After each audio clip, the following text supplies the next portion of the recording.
Hello everyone. आज हम simplex method इस लीनियर प्रोग्रामिंग प्रॉब्लम्स की मेथड पे प्रॉब्लम सॉल्व करने वाले हैं। तो easiest way of solving the problems और स्टेप बाय स्टेप हम प्रॉब्लम्स को सॉल्व करेंगे। ये है first example, minimize z is equal to x1 minus 3x2 plus x3 subject to 3x1 minus x2 plus 3x3 less than और equal to 7, 2x1 minus 4x2 greater than और equal to minus 12, minus 4x1 plus 3x2 plus 8x3 less than or equal to 10, and here decision variables x1, x2, x3 are greater than or equal to 0. इसको बोलते हैं objective function. z is objective function और ये subject to जो ये inequalities है इनको बोलते हैं कंस्ट्रेंट। ओके, ये तीन हो गए कंस्ट्रेंट और ये x1, x2, x3 greater than और इक्वल टू 0 ये है रेस्ट्रिक्शंस। तो ये है मिनिमाइज टाइप वाला प्रॉब्लम। और सिंप्लेक्स मेथड पे प्रॉब्लम अगर सॉल्व करना है तो हमें क्या चाहिए, मैक्सिमाइज टाइप वाला प्रॉब्लम चाहिए। ठीक है। और दूसरी बात, राइट हैंड साइड में ये जो कॉन्स्टेंट्स है वो ऑल मस्ट बी पॉजिटिव, ये सभी कॉन्स्टेंट्स पॉजिटिव चाहिए। इस प्रॉब्लम को सॉल्व करने के लिए स्टेप नंबर 1 है स्टैंडर्ड फॉर्म। ये 5 पॉइंट्स है जो हमें याद रखना है और जो प्रॉब्लम दिया है उसको स्टैंडर्ड फॉर्म में लाना है। तो पॉइंट नंबर 1 देखते हैं। ये ऑब्जेक्टिव फंक्शन z जो है वो मैक्सिमाइज टाइप होना चाहिए। अगर मिनिमाइज टाइप है तो दोनों साइड में माइनस साइन से मल्टीप्लाई करके उसको मैक्सिमाइज टाइप बनाना है। ये पॉइंट नंबर 1 हो गया। पॉइंट नंबर 2 है RHS इज, ये राइट हैंड साइड की वैल्यू जो है ये सभी नॉन नेगेटिव वैल्यू चाहिए। जैसे कि ये सेकंड कंस्ट्रेंट में आप देख रहे -12, तो ये -12 नहीं चाहिए, यहाँ पे प्लस साइन चाहिए। तो इसके लिए हमें इस सेकंड कंस्ट्रेंट को दोनों साइड में माइनस साइन से मल्टीप्लाई करना पड़ेगा। ठीक है, तो ये +12 बन जाएगा। और तीसरी कंडीशन है वेरिएबल्स, यानी कि कंडीशंस, रेस्ट्रिक्शंस, x1 x2 जितने भी डिसीजन वेरिएबल्स है और s1 s2 इसको बोलते हैं स्लैक वेरिएबल्स, ये सभी वेरिएबल्स ग्रेटर देन और इक्वल टू 0 होना चाहिए। यानी कि last line, all decision and slack variables must be greater than और इक्वल टू 0। फिर फोर्थ कंडीशन है लेस देन और इक्वल टू साइन अगर रहेगा कंस्ट्रेंट में तो वहां पे ऐड स्लैक वेरिएबल्स। इसका मतलब लेस देन और इक्वल टू, जैसे कि इसमें देखो लेस देन और इक्वल टू है तो इस कंस्ट्रेंट में प्लस s1 करने का, और ये लेस देन और इक्वल टू इनइक्वालिटी है ना, उसको रिप्लेस करके इक्वल टू साइन डालने का। ठीक है, ताकि ये इक्वेशन बने। जहां कहीं भी लेस देन और इक्वल टू है वहां पे स्लैक वेरिएबल ऐड करना है। फिर ग्रेटर देन और इक्वल टू अगर साइन है तो उस केस में क्या करना चाहिए, स्लैक वेरिएबल सब्ट्रैक्ट करना चाहिए। और इक्वल टू साइन है किसी कंस्ट्रेंट में तो उस केस में नो चेंज। नो चेंज का मतलब स्लैक वेरिएबल ऐड भी नहीं करना है और सब्ट्रैक्ट भी नहीं करना है, एज इट इज रखना है। ठीक है। और ये point number 5, all constraints express as equations. तो ये स्लैक वेरिएबल्स ऐड या सब्ट्रैक्ट करके सभी इनइक्वालिटीज को हम इक्वल टू साइन डाल के इक्वेशंस बनाएंगे। ये 5 पॉइंट्स आपके दिमाग में होना चाहिए, तभी स्टैंडर्ड फॉर्म में हम दिया हुआ सम को एक्सप्रेस कर सकते हैं। फिर एक्सप्रेस करके बाकी स्टेप नंबर 2 में जाएंगे और सिंप्लेक्स टेबल बना के प्रॉब्लम सॉल्व करेंगे। ठीक है। तो फर्स्ट ऑफ ऑल हमें क्या करना है, स्टैंडर्ड फॉर्म में लाना है। तो मिनिमाइज की जगह हमें क्या चाहिए, मैक्सिमाइज चाहिए। Step number 2। तो इस प्रॉब्लम को हम स्टैंडर्ड फॉर्म में लेके आएंगे। ये मिनिमाइज वाला मैक्सिमाइज बनेगा। मैक्सिमाइज दोनों साइड को माइनस साइन से मल्टीप्लाई करेंगे तो ये बनेगा -z is equal to, consider this is z dash which is equal to, right hand side में माइनस साइन से मल्टीप्लाई करो तो वो बनेगा -x1 plus 3x2 minus x3। ठीक है। तो इसको हम ये सभी टर्म्स जो राइट हैंड साइड में है इनको लेफ्ट हैंड साइड में लेके आएंगे। तो ये मैक्सिमाइज वाली ऑब्जेक्टिव फंक्शन है ना, तो ऐसे बनेगा z dash plus x1 minus 3x2 plus x3 is equal to 0। ये हो गया अपना मैक्सिमाइज टाइप, ये ऑब्जेक्टिव फंक्शन का काम हो गया। अभी कंस्ट्रेंट में जाते हैं। फर्स्ट कंस्ट्रेंट है, इसमें लेस देन और इक्वल टू साइन है तो इसमें स्लैक वेरिएबल ऐड करेंगे। तो फर्स्ट कंस्ट्रेंट को लिखते हैं हम 3x1 minus x2 plus 3x3. We are adding slack variable in first constant. So 1 times s1. यहाँ पे inequalities कितनी है, 1 2 3। तो यहाँ पे 3 स्लैक वेरिएबल्स ऐड करना पड़ेगा। तो ये फर्स्ट स्लैक वेरिएबल तो फर्स्ट कंस्टेंट में ऐड हो गया। अभी इसमें क्या करना है, 0 times s2 plus 0 times s3, और ये लेस देन और इक्वल टू साइन है ना, इसको इक्वल टू में एक्सप्रेस करो और right hand side 7 as it is आएगा। तो ये बन गया first constraint as first equation. वैसे ही सेकंड कंस्ट्रेंट को सेकंड इक्वेशन बनाना है, लेकिन राइट हैंड साइड में माइनस साइन है, तो इसमें क्या करना पड़ेगा, दोनों साइड को माइनस से मल्टीप्लाई करके इसको प्लस बनाना पड़ेगा। ये +12 बनने के बाद ये ग्रेटर देन और equal to sign automatically less than और इक्वल टू बन जाएगा, और इसमें भी एक स्लैक वेरिएबल यस2 ऐड करना है। तो ये सेकंड कंस्ट्रेंट हम लिखेंगे 2x1 with negative sign, we are changing the sign, plus 4x2, x3 तो है नहीं इसमें, प्लस 0 टाइम्स x3, यहाँ पे s2 ऐड कर रहे हैं तो 0 टाइम्स s1 करेंगे, plus 1 times s2 and 0 times s3 is equal to +12। फिर थर्ड कंस्टेंट देखते हैं, इसमें लेस देन और इक्वल टू साइन है, इसमें थर्ड स्लैक वेरिएबल ऐड करना है, ठीक है। -4x1 plus 3x2 plus 8x3 plus 0s1 plus 0s2 plus 1 times s3 is equal to right hand side 10। ये हो गए तीनों constraints in terms of equations express किया हमने। अभी आप देख सकते हैं डिसीजन वेरिएबल्स कौन से हैं, x1 x2 x3। Slack variables 3 है, s1 s2 s3। ये सभी ग्रेटर देन और इक्वल टू 0 दिखाना है, यानी कि रेस्ट्रिक्शन जो कंडीशन है वो ऑल वेरिएबल्स ग्रेटर देन और इक्वल टू 0 होना चाहिए। x1, x2, x3, s1, s2, s3 all these variables are greater than or equal to 0। हम यहाँ पे 3 स्लैक वेरिएबल्स ऐड कर रहे, तो ऑब्जेक्टिव फंक्शन में भी slack variables with 0 coefficient add करना पड़ेगा। 0 times s1 plus 0 times s2 plus 0 times s3 is equal to 0। ये हो गया आपका standard form. Okay, let us move towards step number 2, that is simplex table. ये है स्टेप नंबर 2, सिंप्लेक्स टेबल। कैसे बनाना है देखिए, यहाँ पे 0 लिखा है, इसका मतलब 0th इटरेशन या 0 स्टेप या इनिशियल स्टेप। और ये 3 डिसीजन वेरिएबल्स है, देखो x1, x2, x3, इनके लिए 3 कॉलम्स बनाया।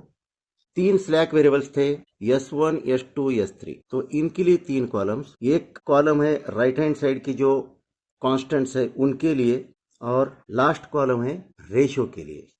तो ये ऐसे इतने कॉलम्स बनाना है, जितने वेरिएबल्स है decision variables plus slack variables उतने कॉलम्स रहेंगे, प्लस 2 एडिशनल कॉलम्स, एक रहेगा आरएचएस के लिए, दूसरा रहेगा रेशियो के लिए। तो इतने कॉलम्स बनाने के बाद यहाँ पे ये 0th इटरेशन लिखा हमने। अभी ऑब्जेक्टिव फंक्शन z, इसके लिए एक रो, ठीक है, एक लाइन स्पेस छोड़ दीजिए, ये स्पेस छोड़ दीजिए, फिर स्लैक वेरिएबल s1, फिर इसके बाद एक लाइन छोड़ दीजिए स्लैक वेरिएबल s2, एक लाइन छोड़ दीजिए स्लैक वेरिएबल s3। तो ये ऐसे एक लाइन छोड़ के z slack variables s1, s2, s3 ये लिखिए, क्योंकि ये एडजस्टमेंट हम सिर्फ प्रॉब्लम का सॉल्यूशन इजी बनाने के लिए कर रहे हैं, ठीक है। तो अभी यहाँ पे क्या करना है, z में यानी कि ऑब्जेक्टिव फंक्शन में x1 का कोएफिशिएंट, x2 का कोएफिशिएंट, x3 का कोएफिशिएंट, ये स्लैक वेरिएबल्स का कोएफिशिएंट और राइट हैंड साइड जो भी है वो लिखना है। और फिर s1 इस रो में, इस ये जो रो है s1 वाला, इसमें फर्स्ट कंस्ट्रेंट के कोएफिशिएंट्स आएंगे, x1 का कोएफिशिएंट, x2 का कोएफिशिएंट, x3 का कोएफिशिएंट, s1 का, s2 का, s3 का और RHS। फिर s2 के रो में सेकंड कंस्ट्रेंट जो है उसमें से x1, x2, x3 और s1, s2, s3 के कोएफिशिएंट्स आएंगे। वैसे ही थर्ड कंस्ट्रेंट के कोएफिशिएंट s3 में आएंगे। इस तरह से जो अपना प्रॉब्लम स्टैंडर्ड फॉर्म में लेके आए हैं उससे जो कोएफिशिएंट्स मिलते हैं वही इटरेशन नंबर 0 रहेगी। इसमें कुछ दिमाग नहीं लगाना है, पहले तो एज इट इज जो कोएफिशिएंट्स है जो स्टैंडर्ड फॉर्म में हमें मिले वो यहाँ पे पुट करो, तो 0th इटरेशन कंप्लीट हो जाएगा। तो हम लिखते हैं, आप यहाँ पे देख सकते हैं x1 का कोएफिशिएंट +1 है ऑब्जेक्टिव फंक्शन में, x2 का -3, x3 का 1, s1 का 0, s2 का 0, s3 का 0। यही कोएफिशिएंट्स हमें ऑब्जेक्टिव फंक्शन यानी कि z के रो में लिखना है। x1 का +1, देन x2 का -3, x3 का +1, s1, s2, s3 के कोएफिशिएंट्स है 0, 0, 0 और राइट हैंड साइड यहाँ पे 0 है। ये हो गया फर्स्ट रो z वाला। दूसरा s1 यानी कि फर्स्ट कंस्ट्रेंट वाला रो, वो उसके कोएफिशिएंट्स लिखना है। यहाँ पे आप देख सकते हैं first constraint 3x1 - x2 + 3x3 + 1 times s1 + 0s2 + 0s3 = 7। तो x1 का कोएफिशिएंट 3 यहाँ पे लिखो, x2 का कोएफिशिएंट -1 यहाँ पे, x3 का 3, s1 का 1, s2 का 0, s3 का 0 और राइट हैंड साइड है 7, ठीक है। Then coefficients of second constraint. Second constraint है -2x1 + 4x2 + 0x3 + 0s1 + 1 times s2 + 0 times s3 = 12। तो ये जो कोएफिशिएंट्स है s2 के रो में लिखना है, -2x1 का कोएफिशिएंट +4x2 का कोएफिशिएंट 0, x3 का कोएफिशिएंट 0, S1 का कोएफिशिएंट 1, S2 का कोएफिशिएंट 0, S3 का coefficient and constant term on right hand side is 12, ठीक है। Then coefficients of third constraint है -4x1 plus 3x2 plus 8x3 plus 0s1 plus 0s2 plus 1 times s3 is equal to 10। तो s3 रो, इसमें x1 का coefficient -4, x2 का coefficient 3, x3 का 8,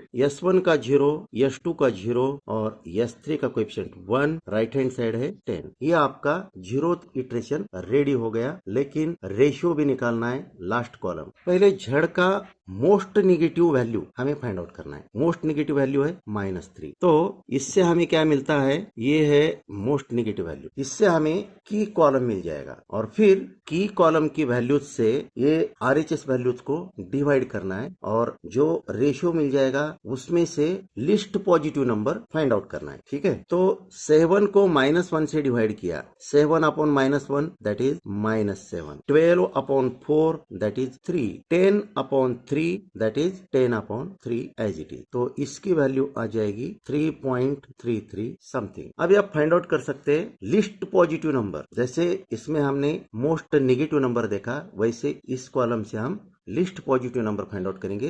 तो least positive number 3 है, ठीक है, ये है। तो इसका मतलब हुआ कि ये S2 वाला रो जो है ना, की रो है और ये x2 वाला कॉलम की कॉलम है, ठीक है। ये जो स्लैक वेरिएबल या बेसिक वेरिएबल S2 है, ये रिप्लेस किससे हो जाएगा, x2 से हो जाएगा, ठीक है। यानी कि S2 को रिप्लेस करो और इसकी जगह पे x2 पुट करो और बाकी सभी slack variables as it is लिखना है। ये है की रो और ये है की कॉलम, इन दोनों का इंटरसेक्शन ये की एलिमेंट होता है। ये करने के बाद हम फर्स्ट इटरेशन में जाएंगे। तो फर्स्ट इटरेशन में जाते वक्त ये जो की रो है, इसके हर एक एलिमेंट को इस की एलिमेंट से डिवाइड करना है, 4 से डिवाइड करना है, क्या, ताकि हमें नेक्स्ट स्टेप में यानी कि फर्स्ट इटरेशन में जाएंगे तो यहाँ पे 1 चाहिए, ठीक है। इस 4 की जगह हमें 1 चाहिए, ये करना है। और बाकी और भी एडजस्टमेंट है। ये की रो में जहां कहीं भी 0 0 है, की रो में देखो यहाँ पे 0 है तो ये कॉलम एज इट इज रहेगा फर्स्ट इटरेशन में। यहाँ पे 0 है तो ये कॉलम एज इट इज रहेगा फर्स्ट इटरेशन में। ये 0 है तो ये कॉलम एज इट इज रहेगा फर्स्ट इटरेशन में, ठीक है। फिर फर्स्ट ये जो की कॉलम है, इसमें अगर कहीं पे अगर 0 होता, जैसे कि समझो यहाँ पे 0 होता इस की कॉलम में, तो ये रो एज इट इज रह जाता। या यहाँ पे 0 होता की कॉलम में, तो ये रो एज इट इज एलिमेंट आ जाते फर्स्ट इटरेशन में, ठीक है। तो अभी हमें क्या है, इस की रो में ही ये 0 है, ये 0 है, ये 0 है, तो ये कॉलम और ये कॉलम एज इट इज रखना है फर्स्ट इटरेशन में। Late us move towards iteration number 1। अभी हम इटरेशन नंबर 1 में जाते हैं। इटरेशन नंबर 1 में जो अपना की रो था, इस रो के हिसाब से ये 0 यहाँ पे की रो में आया है, ये 0 आया है, तो ए कॉलम एज इट इज रखा है, ए कॉलम भी एज इट इज रखा है और यहाँ पे भी 0 है, इसलिए ए कॉलम भी एज इट इज रखा है फर्स्ट इटरेशन में। आप देख सकते हैं, तो ये है फर्स्ट इटरेशन। इसमें ए कॉलम एज इट इज रखा, ए कॉलम एज इट इज रखा, ए कॉलम भी एज इट इज रखा और की रो जो था उसका की एलिमेंट अपना क्या था, 4 था। इस 4 से की रो के सभी एलिमेंट्स को डिवाइड किया यहाँ तक, तो ये आ गया की रो वाले एलिमेंट्स -12 1 0 0 1 अपॉन 4 0 3, ये आ गए। अभी क्या करना है, की कॉलम में यहाँ पे 1 आया है, की कॉलम में बाकी सभी एलिमेंट्स 0 0 होना चाहिए, ऐसा ऑपरेशन करना है। तो यहाँ पे था -1, with respect to this element 0 बनाना है। तो यहाँ पे -1 था, -1 प्लस 1 किया तो 0 आ जाएगा, इसलिए हमने ऊपर वाली पेज जो दिया है एक लाइन का, उसमें लिखा -1 प्लस 1 टाइम्स 0, यहाँ पे लिखेंगे। और फिर with respect to this element इधर भी 0 लाना है, तो इधर 0th इटरेशन में क्या था, -3 था, तो यहाँ पे हमने -3 प्लस 3 टाइम्स ये 1 ये किया तो इधर 0 आएगा। और फिर इधर भी 0 चाहिए, यानी कि इस कॉलम में ये 1 और बाकी एलिमेंट 0 0 चाहिए। तो इसके लिए क्या करना पड़ेगा, यहाँ पे था 3, तो 3 माइनस 3 टाइम्स ये एलिमेंट किया तो यहाँ पे 0 आएगा।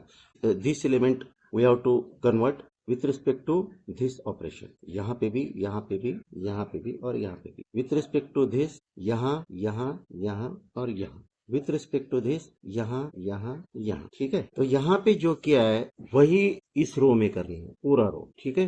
जैसे कि यहाँ पे 1 था 0th इटरेशन में, 1 plus 3 times key row element इसमें आएगा -3 टाइम्स -r, वैसे यहाँ पे 0 था, 0 plus 3 times key row element 1/4, 0 plus 3 times key row element 3, ये रो हो गया। फिर इस रो के लिए यहाँ पे -1 है, -1 प्लस की रो एलिमेंट 3 प्लस की रो एलिमेंट 0 प्लस की रो एलिमेंट 7 प्लस की रो एलिमेंट, ये करना है। फिर यहाँ पे ये operation 3 minus 3 times key row element, तो -4 minus 3 times key row element is -1/2 here, 0 minus 3 times key row element 1/4 is here, 10 minus 3 times key row element 3 है। तो ये जो कैलकुलेशंस आएंगे वो यहाँ पे पुट करेंगे। तो 1 प्लस -3/2 ये आएगा 1 माइनस 3/2, यानी कि -1/2 आ जाएगा। ठीक है, तो 3 प्लस -1/2, 3 माइनस हाफ क्या आएगा 5/2 आ जाएगा। ठीक है, -4 माइनस माइनस प्लस 3/2, -4 प्लस 3/2 ये आएगा -5/2। फिर ये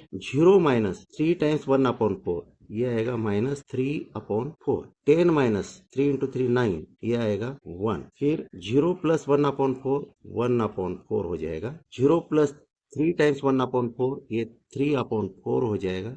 यहाँ पे की एलिमेंट 3 है तो एक 3 आ जाएगा, 7 प्लस 3 ये आएगा 10, और ये 0 प्लस 3 इंटू 3 9, ये हो गया फर्स्ट इटरेशन वाला टेबल। अभी हमें रेशियो वाला कॉलम निकालना है। उसके पहले हमें क्या करना पड़ेगा, मोस्ट नेगेटिव नंबर जेड में कौन सा है वो फाइंड आउट करना पड़ेगा। मोस्ट नेगेटिव नंबर है -1/2, यानी कि पहला कॉलम की कॉलम हो गया। और फिर की कॉलम के एलिमेंट से ये राइट हैंड साइड वाले एलिमेंट्स को डिवाइड करना है, जो भी आएगा रेशियो में लिखेंगे, और फिर रेशियो के कॉलम से least positive number find out करेंगे और नेक्स्ट इटरेशन के लिए जाएंगे। तो ये रेशियो वाला कॉलम 10 डिवाइडेड बाय 5/2 ये आएगा 4, 3 डिवाइडेड बाय -1/2 ये आएगा -6, 1 डिवाइडेड बाय -5/2 तो ये आएगा -2 डिवाइडेड बाय 5। इसमें हमें लिस्ट पॉजिटिव नंबर ढूंढना है इस रेशियो वाले कॉलम में। ये तो नेगेटिव है, ये भी नेगेटिव है, यही एक नंबर है पॉजिटिव नंबर है। तो इसका मतलब हुआ फर्स्ट कॉलम की कॉलम है, और ये रो S1 वाला रो की रो है। तो की रो और की कॉलम इसका इंटरसेक्शन ये 5/2 है, ये बन गया आपका की एलिमेंट। ओके, 5/2 आपका की एलिमेंट बन गया, फर्स्ट कॉलम की कॉलम, और ये S1 वाला रो की रो बन गया। अभी ये लेके हम नेक्स्ट इटरेशन में ऐसे ही सेकंड इटरेशन में जाएंगे। फर्स्ट इटरेशन में अगर आप देखेंगे तो की कॉलम ये फर्स्ट कॉलम है जिसमें x1 वेरिएबल है, ये बेसिक वेरिएबल S1 इसको हम रिप्लेस करेंगे x1 से। नेक्स्ट इटरेशन में जाने के बाद ये S1 की जगह क्या आएगा, x1 आ जाएगा। इस की रो में अगर आप देखेंगे तो यहाँ पे 0 है, तो ये कॉलम सेकंड इटरेशन में एज इट इज आएगा।